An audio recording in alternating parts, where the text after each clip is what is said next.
La difficulté de penser le terrorisme aujourd'hui est due à plusieurs facteurs. La première chose, c'est que personne ne peut encore faire une matière théorique de quelque chose qui vient d'émerger. La deuxième chose, c'est que la vérité n'est pas une, mais qu'il faut multiplier les points de vue pour la comprendre. La troisième chose, c'est que les gens qui commettent les attentats nous forcent à être intelligents à leur place.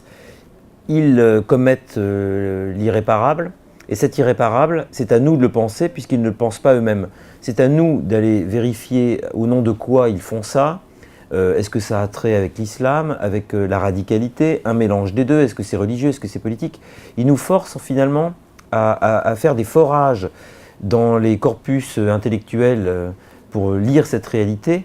Et c'est une nouveauté parce que tous les terroristes précédents avaient une idéologie assez simple en fait. On pouvait savoir que les terroristes des années 1890 étaient des anarchistes. Les terroristes des années 1970 étaient crypto, trotskistes, maoïstes, marxistes. Et donc il y avait un corpus qui se présentait à nous de manière plus claire. Là, c'est tellement confus que c'est à nous de trier dans la réalité l'intelligence qu'il faut donner, ou la non-intelligence qu'il faut donner aux événements.